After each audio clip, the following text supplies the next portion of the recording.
Hi guys, I'm Lisette from Telstar Surf, and next to me is Tim from Starboard. And today we're going to test the inflatable foil board against a hard board. So I brought the airfoil with me. It's the inflatable wingboard, and next to Lisette is the takeoff. And today we're gonna find out three things: how do the boards take off on the water? What happens when you touch down on the water? And lastly, how much speed we can generate on the water on both boards.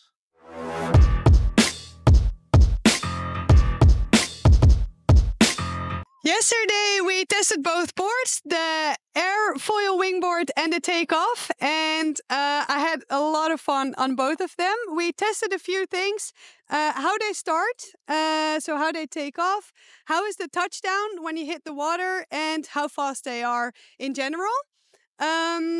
I felt when I started on the airfoil board that I needed to search for my balance a little bit. I am like an intermediate wing foiler, I would say.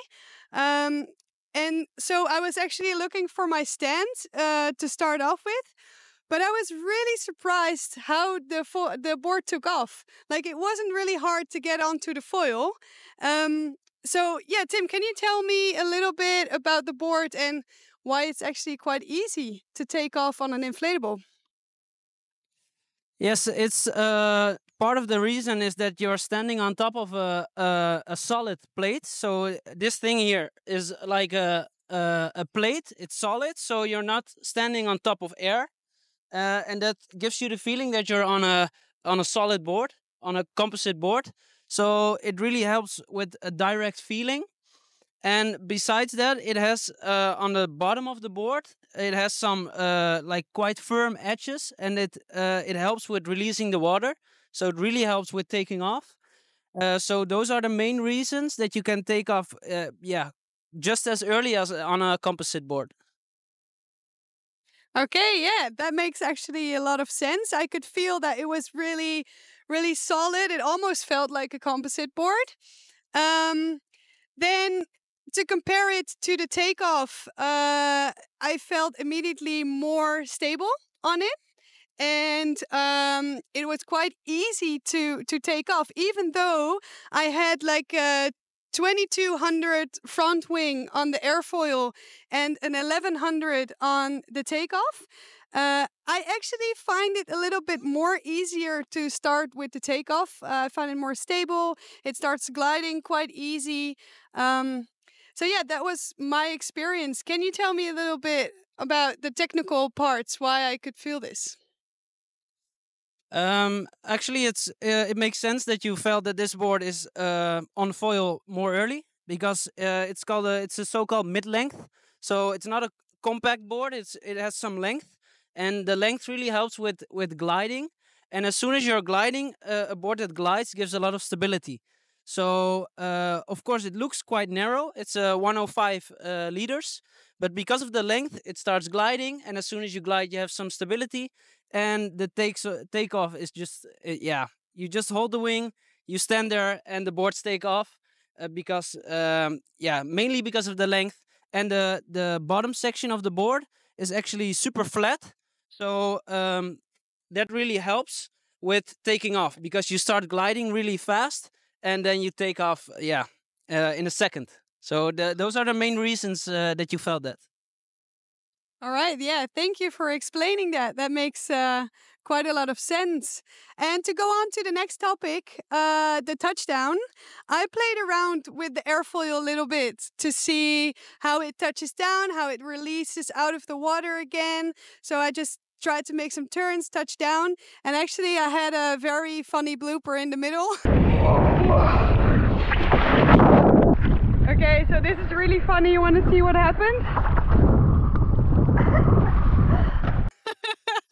I fell to the back and I ripped open my wetsuit, which was quite funny. I remember you laughing at me for that. But yeah, so the touchdown, when I touched the water, I thought that an inflatable is gonna suck onto the water, and then it's gonna be more difficult to release from it again. But that wasn't really what I felt, to be honest. I just kept kept on gliding, and it wasn't like it was like hitting the water. I wasn't the stopping. I wasn't stopping very hard, so I could easily keep my balance. I didn't even fall off, and I could just easily take off again.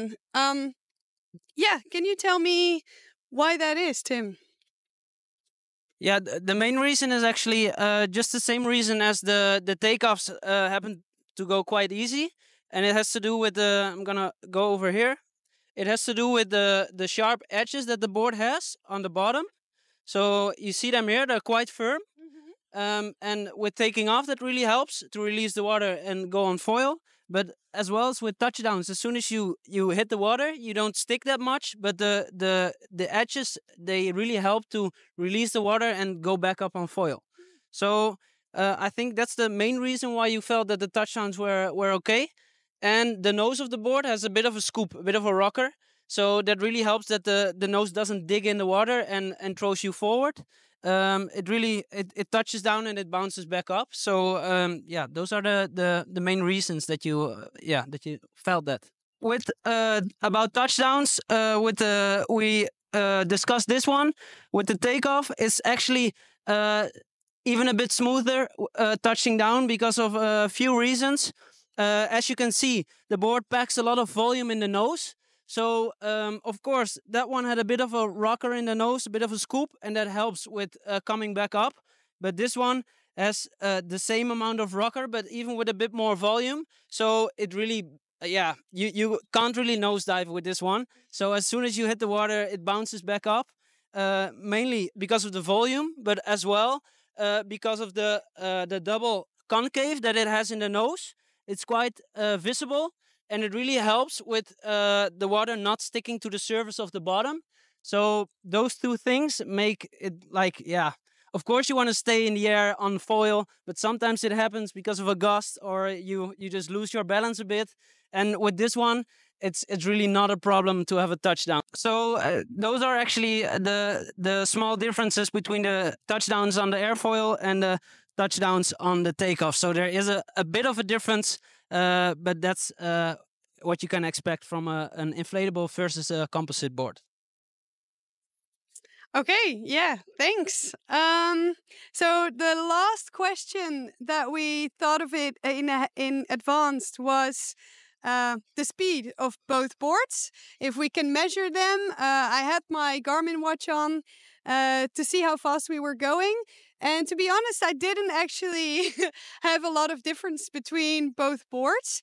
So I feel like it's not really about the speed why you should go for an inflatable or a composite board. Is that correct, Tim? Actually, that's correct because, of course, this is an inflatable wingboard, but actually you're standing on a, you could say a composite board because you're standing on a solid plate. So as soon as you're on foil, you won't notice much difference with a composite board.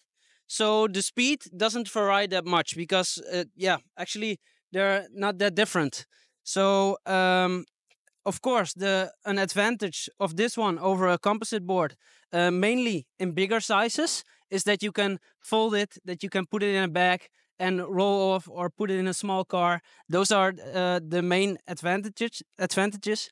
And besides that, if you fall or if you most wings have booms now, like hard booms on the wings, and if you land the boom on the board, a composite board could have a crack or a dent. And with the inflatable ones, they stay in better shape because they're soft, so you won't damage them. And in the bigger sizes, it's of course a bigger advantage because then you have a way bigger board if it was a composite. And the bigger boards of the airfoil, you can let the air out, put it in a bag, and off you go. So that's it. That sounds actually quite nice. So, is it true that from performance, the boards are not too different? Just the inflatable has the benefits to fold and maybe is good for like beginners or families? Or who would you recommend which board to? Well, actually, the takeoff is really suited for, especially in the bigger sizes, for beginners as well. Because, of course, maybe for the eye, it looks quite narrow, but the length, as I told before, gives a lot of stability.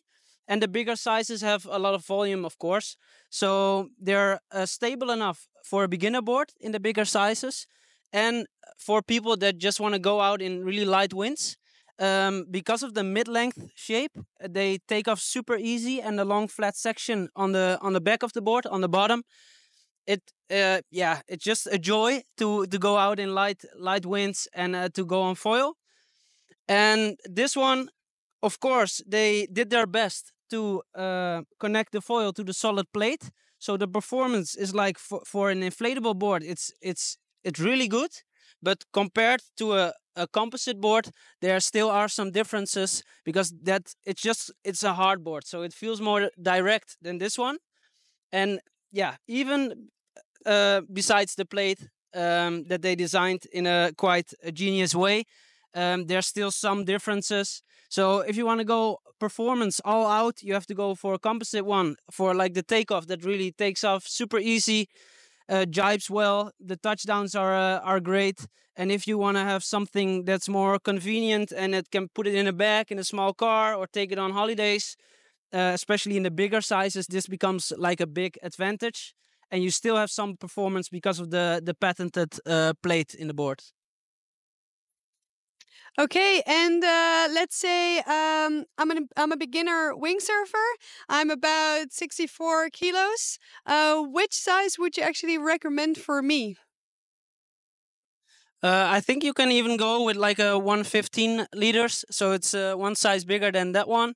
But even that one, you're like an intermediate winger. I've seen you winging, and they're super stable because of the glide that they have quite soon.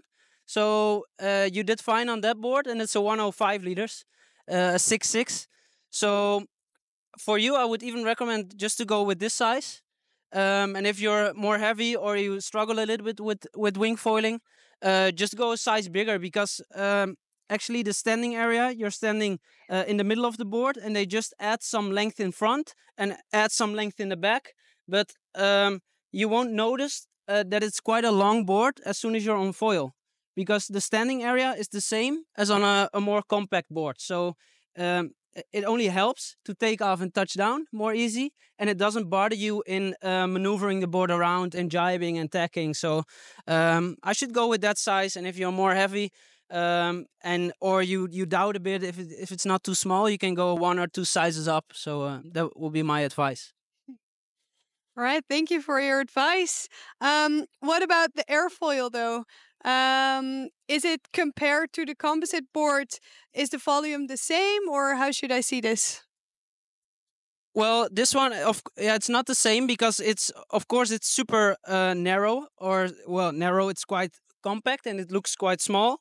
But this one has 116 liters, so it's more short. It's narrower, but it still packs more volume than the one next to you, the takeoff.